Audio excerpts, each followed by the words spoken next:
I want to start with something really interesting that you just told me backstage, and that is that the reason that you started Mobike and that you're interested in attacking this problem is because you could grow faster doing a physical hardware product in China than an internet service because you wouldn't have to deal with the gatekeepers like Baidu and Tencent. Can you like talk me through that thinking a little bit and why you decided to do a bike company?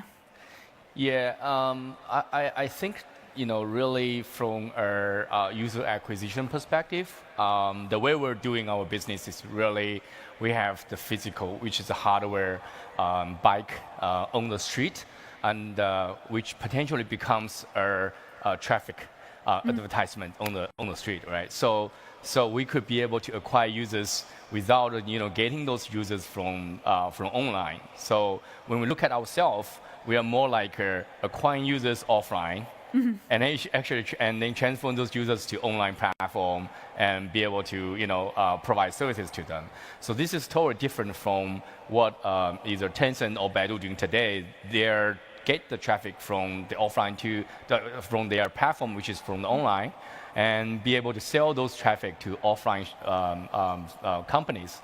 So we're another way around, which is totally different. Yeah. And the result is that 18 months in, you have 200 million registered users, 8 million bikes, doing 30 trips a day. You're worth $3 billion. I mean, these are staggering numbers. And you've raised over $1 billion in investment, and that's the title of this talk. So why don't you tell me, how did you actually raise $1 billion? What was your full pitch, the vision that you sold to investors? Yeah, I think there's no like shortcut for that. Just to be honest with you, when we started the company, the first 1.5 years, and no one actually believed in us. Only a few small investors they look at our model and they want to invest on us. So we started January 2015.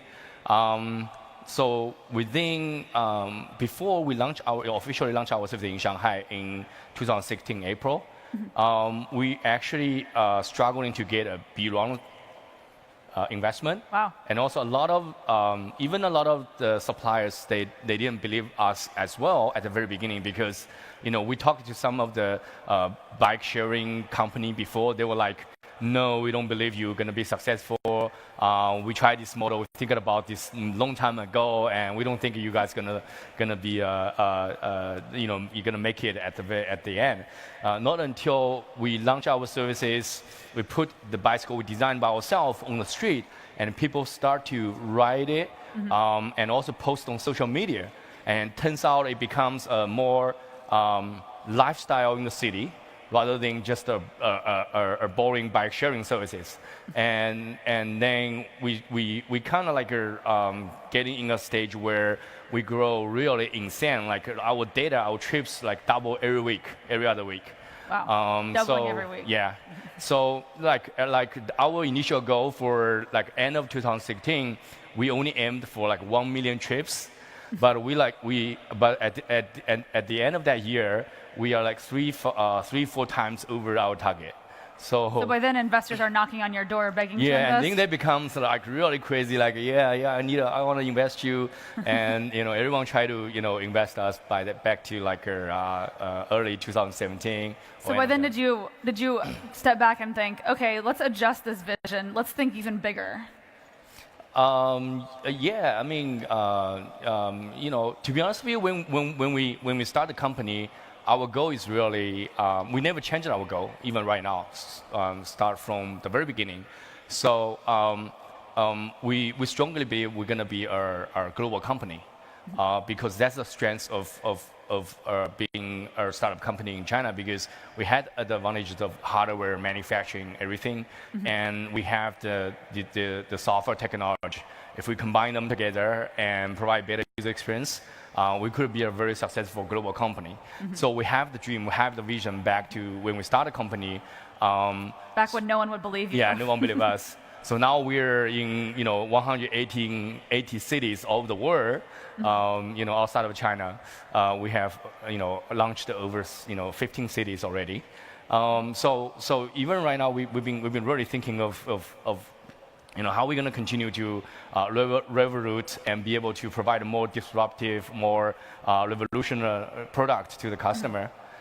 All right, well, so the fast rise of bike sharing, of dockless bike sharing, which is what you and a lot of the other Chinese companies are doing, has not been without its critics. And I want to talk particularly about the business model. A recent headline from Fortune said, Chinese bike sharing companies don't make economic sense.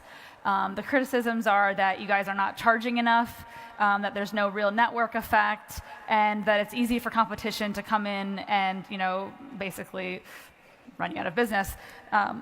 Can you speak to those? How do you plan to overcome those challenges? Yeah, I think it's true, or it's also wrong. So managing maybe thousands of bicycles is easy, but be able to have a single platform, a single app to manage over 8 million bicycles, it's not that easy.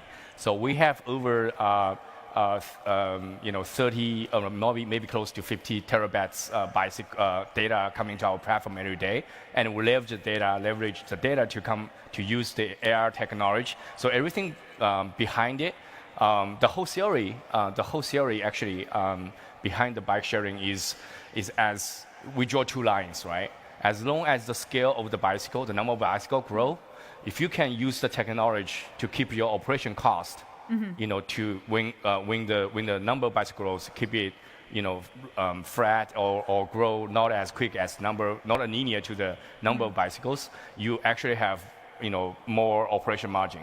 So our goal is really to have, reduce the main work from the old compared to the old bike sharing scheme, because if you look at the old station-based bike sharing, we're talking about one man to maintain about less than 100 bicycles. But right now, we're talking about one man to maintain over 2,000 bicycles. So this is different efficiency. This is the way we're going to. And you're comparing this to the docked bicycles. Yeah, connect to the docked bicycles. Got it. And why is it more efficient? Because one thing is every bicycle is connecting to the backend, so we know where the bicycle is, and even because we real-time monitor those bicycles healthy. If there's anything wrong with the bicycle, it will report the status back to the platform. So we know where they are, and we can precisely send people and connect those bicycles. And not, the station-based, they're more like they don't connect to the bicycle. They don't connect to the backend. You don't know the status. But that doesn't solve the barrier to entry problem. There are a lot of competitors out there. Yeah, but that's another way is, right now, you can say because the technology is mature, right? Everybody know how we're doing, and easy for you to, I can get a seat run and buy thousands of bicycles to start operate. I think it's okay, but if you look at the barriers, it's not just launch the bicycle services. You see from a competition perspective, now we have 200 million users in China, and think about every year there are over 100 million tourists going overseas, and they will go to, like, for example, we launched in Milan or Florence. So we have many Chinese tourists who already become our user and are going to Milan and Florence without downloading a new app, without registration. They can just use the same app and use the services in Milan. So that's break the boundary. And are you seeing the evidence of that network effect? Yeah. And that's going to become a barrier for the other competitors. I know you can start from US, but for example, Chinese tourists, they go into US, they don't need to download a new app, right? All they need to do is use the same Mobike app and use the same services in DC right now. So same for the other way around. If you're a US tourist, you're going to China, you actually can use the same app, use the same services of Mobike in China as well. So one problem that has arisen with the explosion of bike sharing is just bad bike behavior. There's debris, there are misplaced bikes, they're stolen, broken. Is this a matter of education, or do you think that it's necessary for regulators to step in? What's your take on solving that issue? To be honest with you, we all realize those challenges. And as a startup company, we don't just to not to solve it. We try to use our technology to solve it. But from our perspective, there's the three parties: the government, the users, and us. We have to have a shared ownership of these bicycle services. So why saying that? For example, right now in China, we notice there's a lot of those issues and challenges. But the most important thing is, in the past 20 years, like big cities in China, they all planned for cars, right? So for example, if you go to substation, there's no parking lot for bike sharing, for bikes previously. But if you look at one bike, the parking space that one car take over, that can park 10 bicycles. So but the government just never planned for that. So right now, because the usage is really high, like every morning there will be hundreds of bicycles riding by people from different locations to the subway or to the bus station. And if we don't have enough technology to detect it and quickly redistribute those bicycles, that's going to cause a lot of troubles for either the government or the users. So right now what we're doing is really work with the government. One thing is open up our data to them to see how we're going to replan the city for make it better for bike riding or bike parking. And secondly, we're looking at different technologies. See, because most of the cities are, from a construction perspective, it's very mature. But how we leverage existing space and with more advanced technologies to find more space for bike parking. Now, it sounds like this is a new method of entering a new market for you guys, because in theory you could just come to any city and drop off a bunch of bikes and say, okay, we're launched. But it sounds like you're now trying to work a lot more with local regulators to avoid these kinds of problems. Yes, sure. Especially for us to expand outside of China. Yeah. So we, every country or every city before the launch will talk to the local government and be able to have them to understand us, how we operate, and also work with the government to come with regulations of how we're going to educate users to have better behaviors. So we don't rush into the cities. So we start with, take Manchester for example. So when we launched the services that day, the mayor of Manchester came to our launch event. So he posted on his Twitter and Facebook, say, yeah, we're gonna embracing the innovative bike sharing services. And then so we launched initially with a few hundred bicycles. After 2-3 months later, we showed the usage is pretty high, and the government really likes our services, and they ask us to put more bicycles in Manchester, but also ask us to expand to the cities outside of Manchester. So this has been like a typical example of how we work with the government, make sure we understand each other, make sure we have they have the regulations, they have the policies coming up to support us and be able to educate the customers before we launch the bicycle.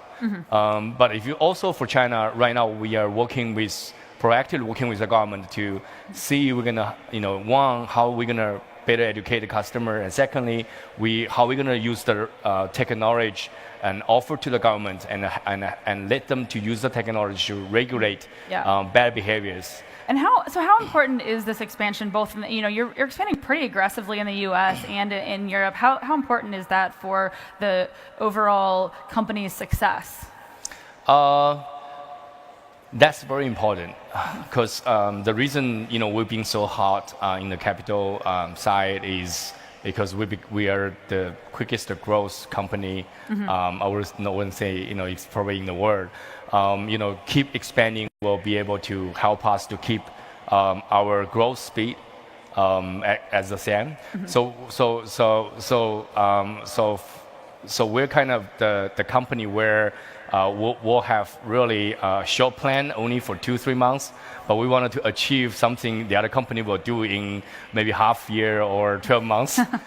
So kind of crazy. So what happens though if you get to the U.S. and suddenly you realize, oh, actually people don't like biking that much, or it's pretty suburban in most of the cities and it doesn't make sense for people to bike around?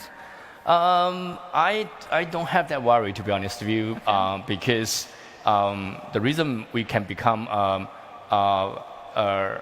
so hard and used by so many people is it's really meet the customer needs, right? One thing is as the last mile solution in the city, right? It's definitely fill the gap for people to commute between their home or workplace to the subway or to the bus station.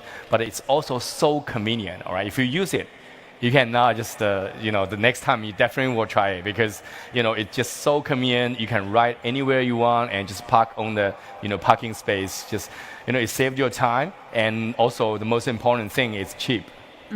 And so there are so many competitors in this market, and it seems like a new one is launching every week in a different geography. And this often happens with a new explosive growth category. I'm just wondering, do you foresee a lot of consolidation happening? Will you be an acquirer?